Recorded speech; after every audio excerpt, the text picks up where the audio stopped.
So that's the agenda for today. And without further ado, I am going to hand it over to Julie to get us started. And I'm going to stop sharing my screen. Great. Julie, the floor is yours. Great. Thanks, Miriam. And hi, everyone. I am so excited to be here today. Again, my name is Julie Chamberlain, and I'm the program manager for the Sustainable Development Goals at NASA, and as already mentioned, the executive director of the EO for SDG initiative, which I'm going to talk a little bit about today. And I'm also joined by my colleague, Robert Chen, who's going to take the torch from me and talk a little bit more about the Earth Observations Toolkit for Sustainable Cities and Human Settlements, also known as the EO Toolkit, which he helped launch in 2021. So that's what we have on the docket. But before we get started, we'd just like to extend a huge congratulations to all of you for being part of this really prestigious summer program, and just for tackling the issues that are so important to all of us. And thank you for being here today. All right, next slide, please. All right, before we begin, I'd like to provide just a few definitions of some of the key terms we're going to be using throughout this presentation. As part of the Ambassadors Program, we know you're familiar with the SDGs, so we'll skip that one. But I'll pause on the second one, which is Earth Observations, or EO. You probably already encountered this term, but it's a term that we use a lot, so we want to work from a shared definition. And so when we use this term, what we are referring to are the collection of images and data about our planet, including about our land, oceans, atmosphere, ice, ecosystems, structures, and people that are gathered from a range of platforms, including satellites, aircraft, and drones, but also others. Another term you might hear today is GIS, which, as you also may know, refers to the special software designed to transform, analyze, and visualize spatial data, including for making maps.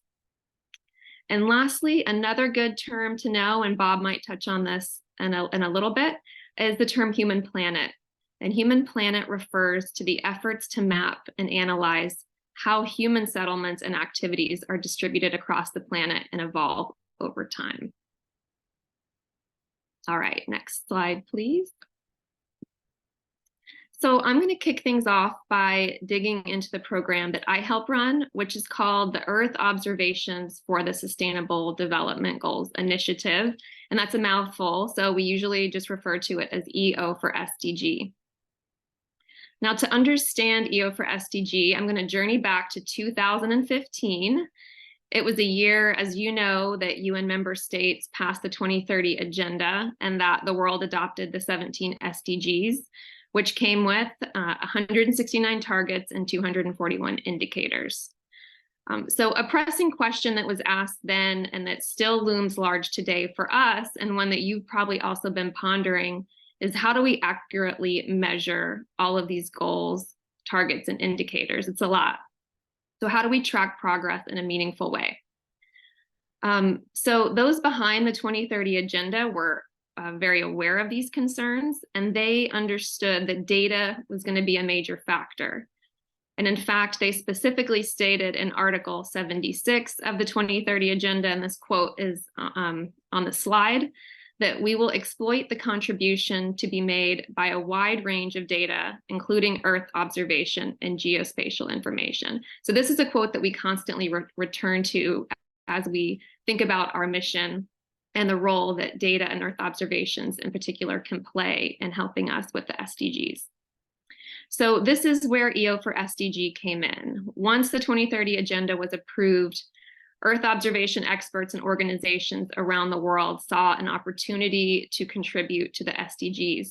And this includes the Group on Earth Observations, which is also known as GEO, which is a global organization that encompasses hundreds of national governments and partner organizations. So in 2016, GEO gave birth to EO for SDG. And ever since then, our mission has been to serve as a bridge connecting the SDGs and Earth observation experts and organizations. And this is still our primary mission, which is to demonstrate the immense potential of Earth observations and geospatial data and implementing, tracking, and evaluating the SDGs. And one of our major goals is to show how EO data can supplement more traditional forms of data that countries usually track to the SDGs. So you might have been studying this in other sessions, the way that other kinds of data like census data, administrative records, household surveys, demographic data are important for tracking the SDGs. And our goal is to bring Earth observation and geospatial data together in order to provide a more comprehensive, accurate picture of our progress towards the SDGs.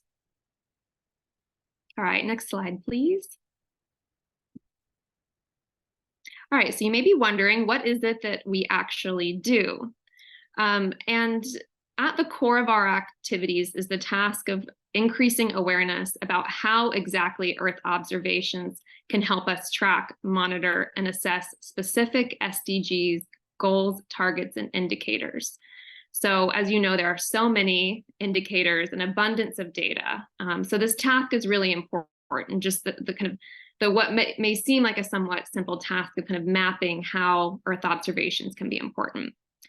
EO for SDG, along with many other groups in the past 7 years, have been working hard to analyze and map out where Earth observations are most relevant to specific targets and indicators. So one example is the chart on your screen. So in the middle, you can see the 17 goals. On the left-hand side, you can see where experts have determined that Earth observations have significant potential to contribute to certain targets. And on the right-hand side are the areas where we think that EO data can have the biggest impact on specific indicators. So even from this map, you can see the remarkable range of SDGs where Earth observations can make an important contribution. But I want to call attention to 4 SDGs in particular where we think EO data is valuable. And that's SDGs 6, 11, 14, and 15. And just to give you some examples, for SDG 6, which focuses on clean water and sanitation, Earth observations and geospatial data can give us really important insights into the availability and quality of water resources. In the case of SDG 11, sustainable cities and communities, EO data is indispensable for monitoring things like urban expansion, tracking changes in land use, and guiding urban development efforts. And Bob is going to share more about SDG 11 in the context of our toolkit in a moment. When it comes to SDG 14, life below water, EO data can help us monitor things like ocean temperatures and currents, help us track marine species movements, and support overall efforts to protect and restore marine ecosystems. And last but not least, SDG 15, life on land. For SDG 15, EO data helps us observe changes in land cover, track wildlife movements, and overall steer efforts to protect and restore our land ecosystems. So just to circle back, this has been one of our primary aims at EO for SDG, is just helping to demystify these complex relationships. And in so doing, we hope to make it easier for others to understand, navigate, and ultimately use Earth observations for sustainable development. All right, next slide, please. So EO for SDG raises awareness in other ways as well. We work with UN bodies, SDG custodian agencies, national statistical offices, geospatial organizations, local governments, and others to develop and promote methodologies and standards for using EO to advance the SDGs. We contribute to policy briefings and publications like the one pictured kind of on the middle left. This is a publication that provides detailed information on how Earth observations can be used to track particular targets and indicators. We also conduct capacity building trainings, such as a few that we'll mention later on that we've done for SDG 11 in the toolkit. And we also showcase outstanding organizations and projects through our annual awards program, which is called the GEO SDG Awards. So since 2019, we've had recognized more than 30 winning organizations and projects from all over the world. And the picture here is of some of those winners celebrating last year at our gala. So those are all ways that we raise awareness. And I'll talk about just a couple more on the next slide. And that is just to quickly say that we know the importance of engaging the public and relevant organizations through our online platforms. So if you're interested in our website, it's eoforsdg.org, and we share news, reports, blogs from experts. We're actually just getting ready to launch a new blog series called Mapping EO and the SDGs. And we also share updates and form connections through Twitter. So if you're on Twitter, we'd love to connect with you. Right, next slide, please. Right, none of this could be done alone. So I'm actually the only full-time employee on EO for SDG, and we're more of a network. So I rely on a large number of contributing partners and experts from around the world. And here you'll see a few of them, which includes SDSN and SDGs Today, which you're familiar with. And we rely on experts like Bob, who knows all you want to know about human settlements, infrastructure, and population. So we just like to take this opportunity to raise the importance of SDG 17, which is partnerships for the goals. And we know that we must work together if we want to achieve the 2030 agenda and beyond. Okay, last but not least, I'm going to share a little bit about things we want to keep in mind if we want to realize the full potential of Earth observations and SDGs. So I think EO for SDG and many similar organizations have done a lot of great work, but we have a long way to go. So what do we need to aim for as we move forward? One thing is prompt and frequent access to data. It is crucial for monitoring progress, making informed decisions.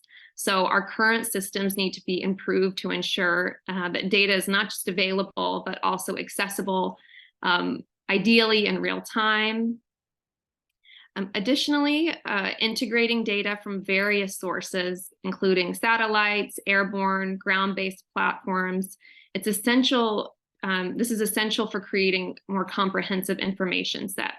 So we need better methods for combining and harmonizing these different types of data. We also need openly accessible and free data in order to maximize its usability and reach. So for this, we really need to overcome a variety of legal, technical, and institutional barriers. Collaboration is one that I've already mentioned. We need really strong partnerships between Earth observation and geospatial providers, between others, kind of UN stakeholders, and especially national statistical offices. Because national statistical offices are usually the ones to report on progress towards the SDGs. So to really realize the full potential, we need to coordinate among all these different groups. In the same vein, we need open and continuous dialogue, especially in order to identify gaps, test methods for measuring the SDGs, and just strengthen our capabilities at all levels. And last but not least, we still need to communicate the value of data for achieving sustainable development. It is not obvious to many people, even some working on the SDGs, that Earth observations can be an essential asset. So these are definitely not insurmountable challenges, and we hope that many of you will help us carry the torch.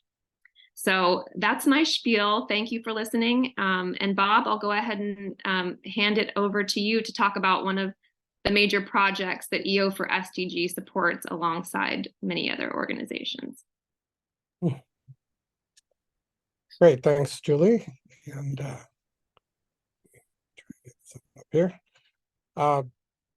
So yeah, that's I think a good background both on how for SDGs as an initiative got started and what some of its goals and visions are. I think the other piece of it is how an initiative like this can really connect to user community and help people on the ground make a difference. And with that in mind, I think a few years ago, EO for SDG really pursued a direct relationship with the UN agency called UN Habitat, and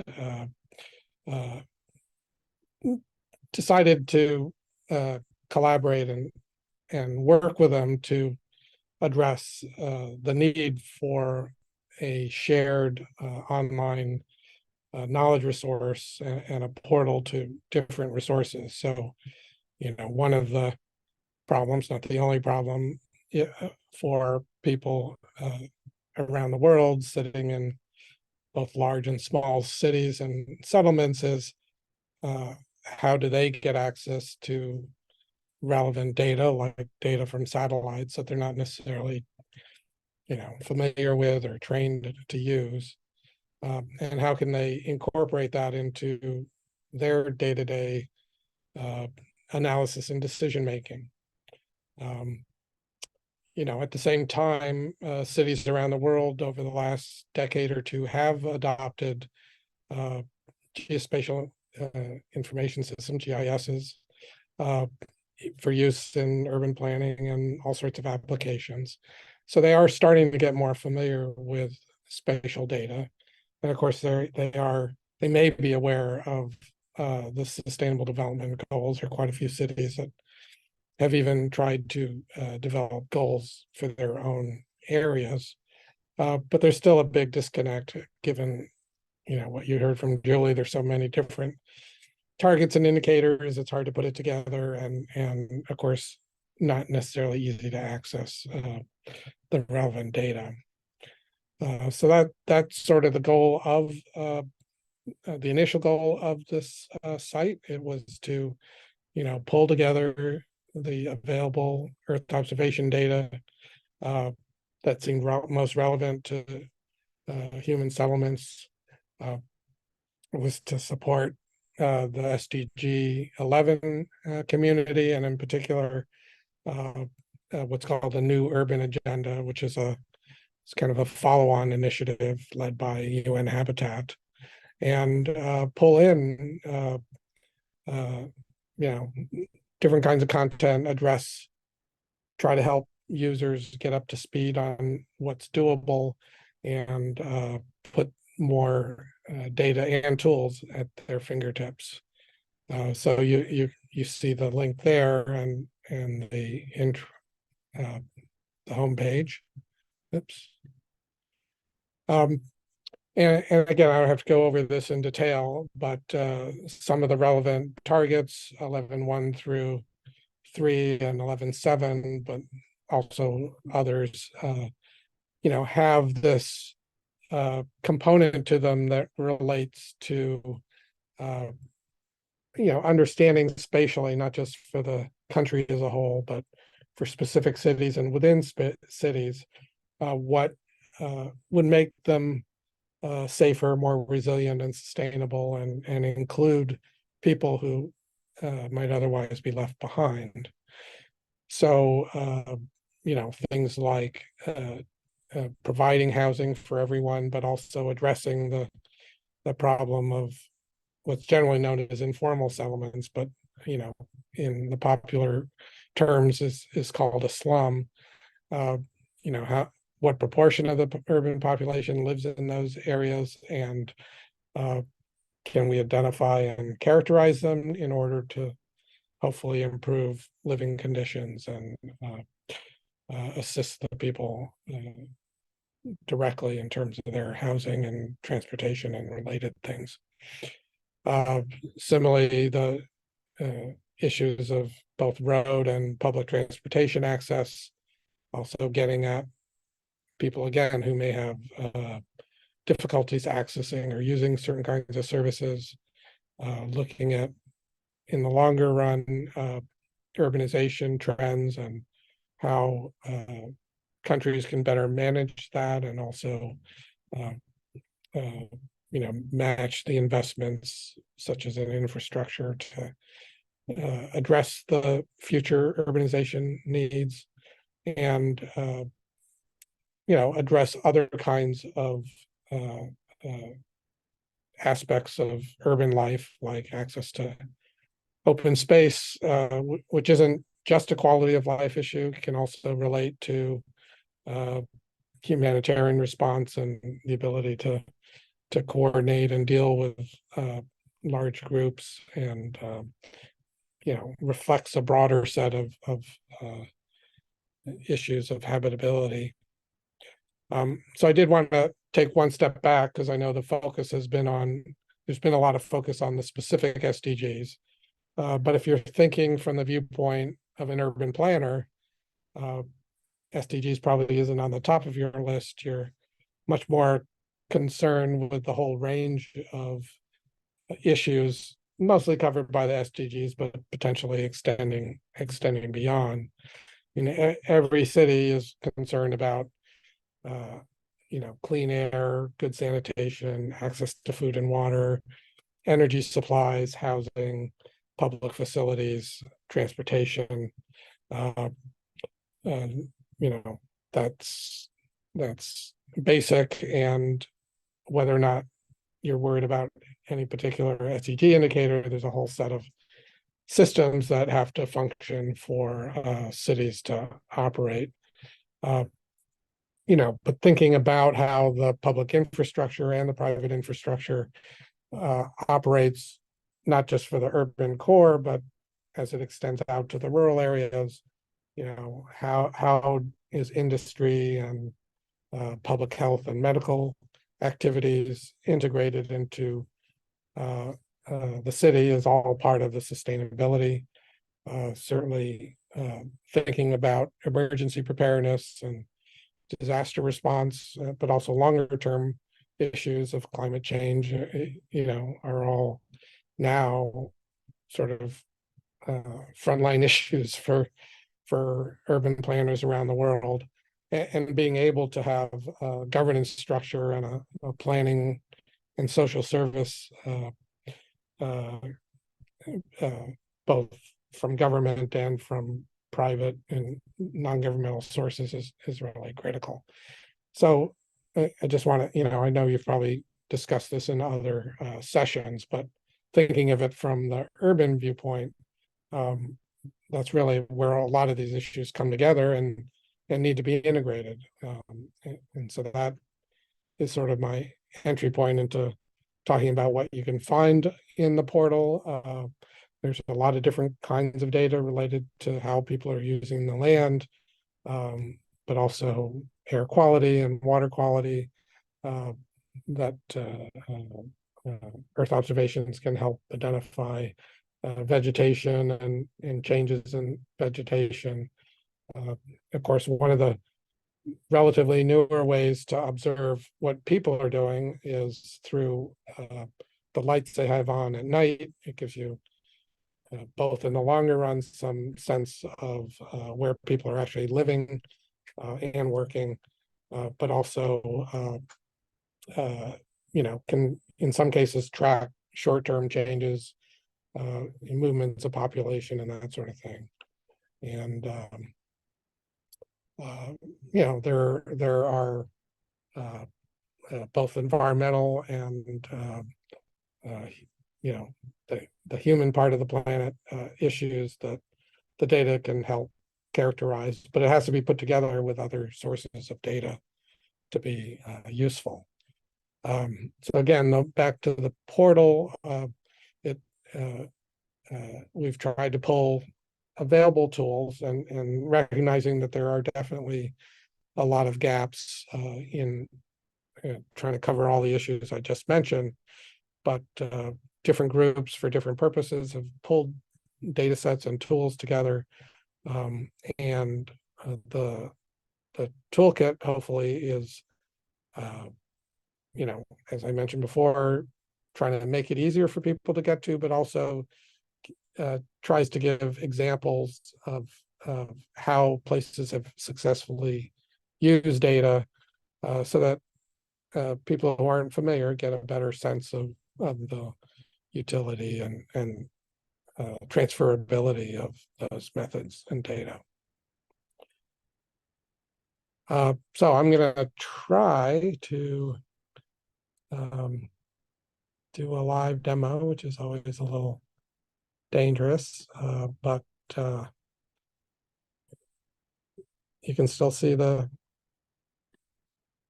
website because Yeah. Great.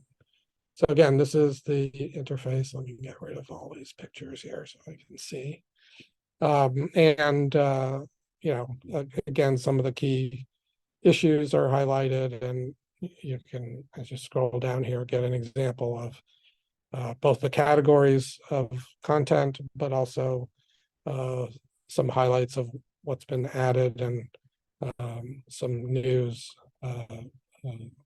things that we've tried to feature. You know, as I'll just go through these briefly. Hopefully you can explore them. Of course, a key component of this is access to data.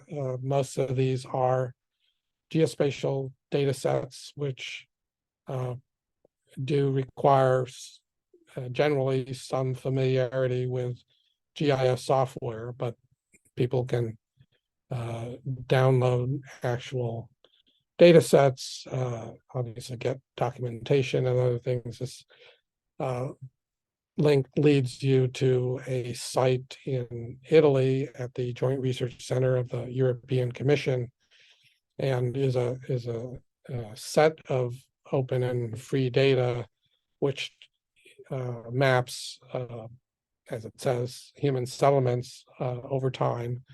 Of course, this is a fairly technical presentation and is geared to, as I mentioned, the kinds of users in the city who would be familiar with GIS software and how to use it. This particular set of data was a collaboration between the European group and my center.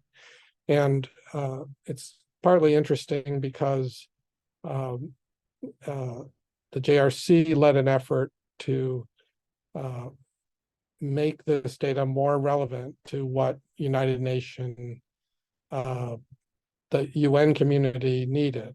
And I'm going to skip to the tools to try to show you what that need was or relates to. And I'm going to go down to this tool called City Definition Generator for SDG 11. So one of the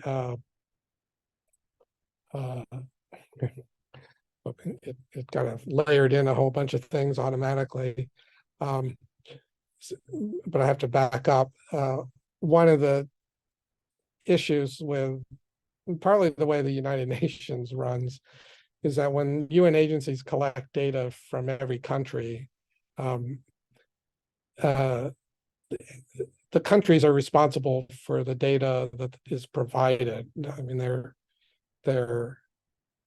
under a lot of, you know, they're supposed to follow standards. The National Statistical Offices collaborate, but they often bring to the table data that they've collected in their own way for many years or decades. And getting the UN has a challenge trying to get these data as consistent as possible, because they can't really, you know, tell a government what to do. They can only encourage it. And interestingly, one of the things that has been not as consistent over the years has been how a country defines what is an urban area versus what is a rural area. And many countries have their own definitions. And that means when you have, say, a total population and a country reports that 55% is urban and 45% is rural, you don't really know what that means. It's very specific to a country as to what they consider a person living in a urban area or not. Sometimes it's defined by just by the administrative boundary or the name of the place, or sometimes it's defined by the density of population and so forth. So that's been true for, as I said, many decades, but there wasn't a consistent definition of what's urban versus rural, not to replace those local definitions, but to complement them. And the Joint Research Center worked with UN Habitat and others, or the UN Statistics Division and Population Division, to come up with a definition that was based on the satellite data, that is, how built up is an area that you can see from space. And depending on the characteristics of that, that would define what is a consistent urban area or not. And then you count the people through censuses and so forth through that. So this is a tool that allows you to actually go through and change the thresholds of what population is and clusters, and then it has some options for, oops, I forgot to generate, pick a year, where'd that go?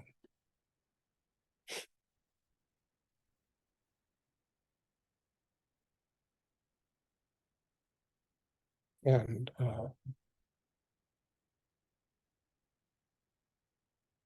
oh yeah, so it generates this little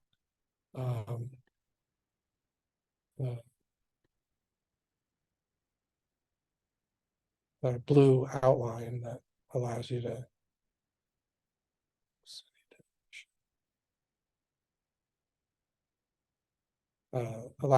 kind of see what is the area that is defined. I guess this is a pretty low density. So that's an interesting little tool that you can play around with that lets you get at some of these changes. So let me back up. I know in the interest of time, I have to move through this. Another section of the site relates to use cases.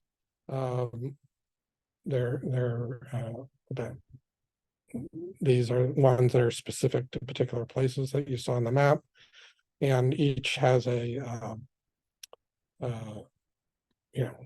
similar structure where someone can take a look at how, in this case, the statistical office for Mexico was able to go through and look at building density databases to create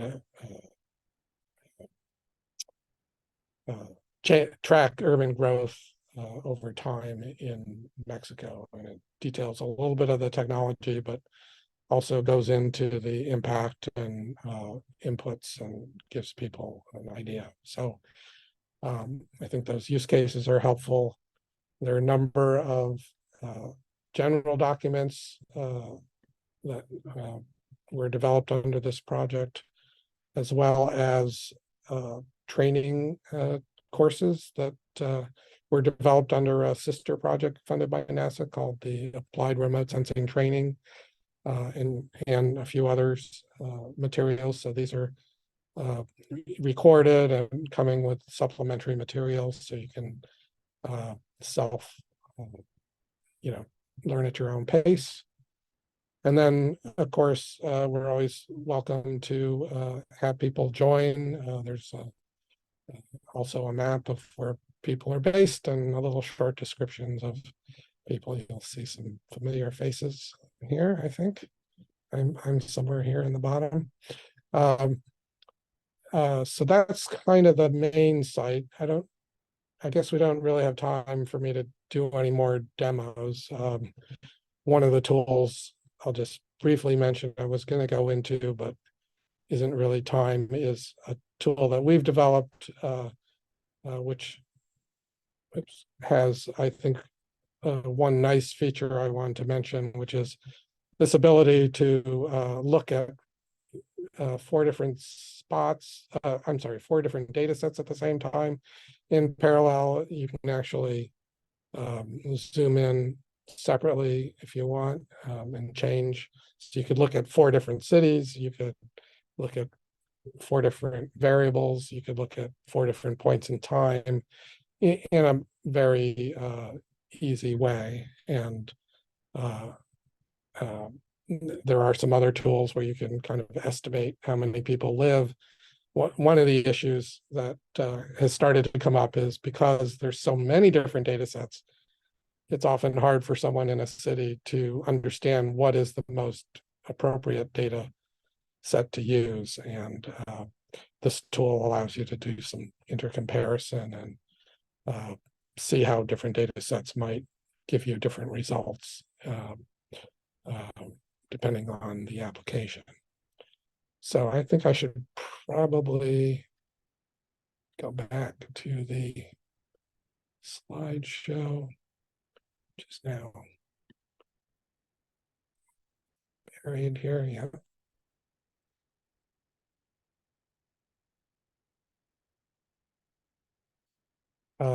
Yeah. Oh, yeah. So this actually just repeats that there is a webinar series available through RSET and goes through some of these indicators in more detail if you're interested. And I think I'll stop there, and hopefully there's still time for the small groups and questions.